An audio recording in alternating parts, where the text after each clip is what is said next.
Welcome back to News 8 Midday, everybody. We're glad you could join us here today. There's a new policy that's prompting all sorts of implications and debate.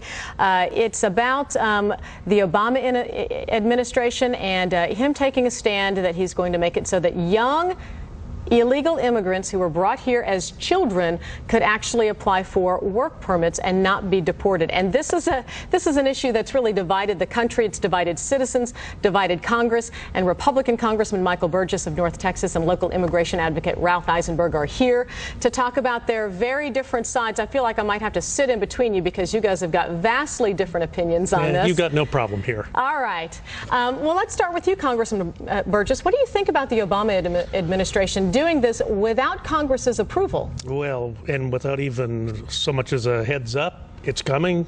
I don't know if he called our governor's office. Clearly, Texas, one of the largest states with a large international border, is likely to have an interest in whatever this shift in administration policy is. This is going to, in the short term, generate a great deal more uncertainty and a great deal more chaos. And you do have to ask yourself why it was done this way. My understanding, and I haven't seen the text of the executive order, my understanding is it tracks very closely with something that Senator Marco Rubio has talked about in the United States Senate from his place in Florida.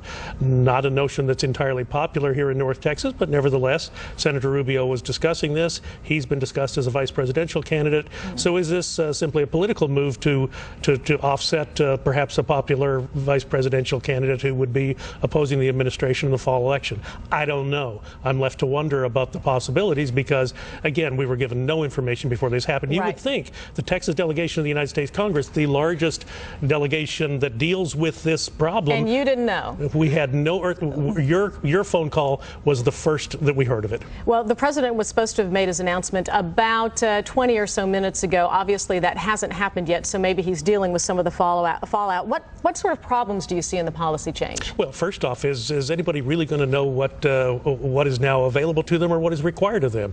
You go to the website that the memo that the Department of Homeland Security put out today, you click on the link, it takes you to the USCIS site, which takes you to the memo, which takes you to the link to go to the DHS website. I mean, come on. If you're going to do something of this magnitude, I may not approve of the policy, but I also recognize there's going to be a significant amount of interest in this. You can't do this to people.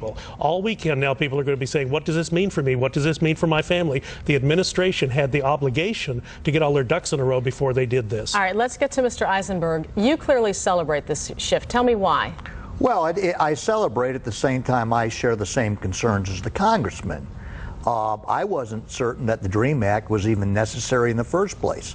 I think the Immigration and Naturalization Act of 1952 has most of the criteria in it for these young people to stay already. Do you think this is a good thing, though, that he's doing this today? Absolutely a good thing because it's an investment in America. We're talking about people that have grown up here most of their lives. And these are law-abiding residents of this country. That's one of the criteria is that they can have no criminal record. They better be. I mean, they better be. The thing is that I call these kids non-citizen Americans. They only know one Pledge of Allegiance. They only know one national anthem. They've studied only one way of life, and that's our way of life. And now it's time for them to cash in. It's time for them to get rewarded and give back to a society that's helped them get to where they're at. The presidential election is not very far away.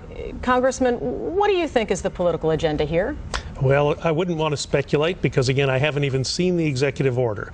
But I will tell you, President Obama has caused a near meltdown in my phone lines in both Washington and my Louisville office because a lot of people have heard about this. They're very concerned, and so far, they're not supportive.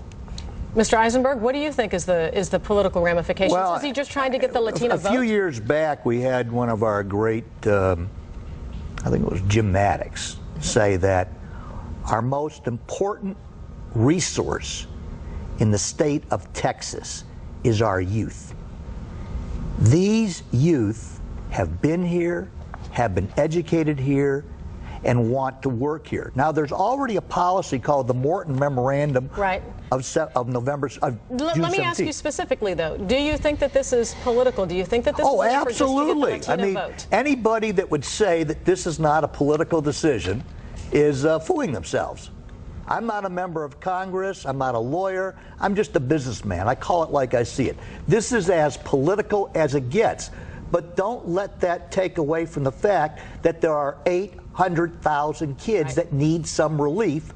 The Congress is unable to do its job. It left these kids on the hook, and now the president has stepped in and done it for them. The Congress was exerting the will of the people. As you know, the United States Senate twice, McCain-Kennedy and another proposal that was before the Senate, and the American public shut the Senate switchboard down when they saw what the Senate was doing in 2005 and 2007. They did not want this to occur. Right. Now, the president has taken the electorate out of the equation, but only temporarily, because the electorate will be heard from. And look, obviously, our if there's another president, the next president can shift the policy back should they decide to do so. Well, you can never put the genie back in the bottle, and I'm sure that's one of the things the president is banking on. But we've got 12.5 million people, American citizens, who are unemployed right now, chronically unemployed, long-term unemployed. Their benefits are expiring, and yet we're going to say, since we apparently don't have the sovereign right to defend our own border, we're going to bring 800,000 more people in to compete for those jobs. I mean, fundamentally, people have a problem with that. Congressman, thank you. I'm going to give you one last word, if you don't mind, and I'm going to ask for a yes or no, if you don't mind. Do you think that this will get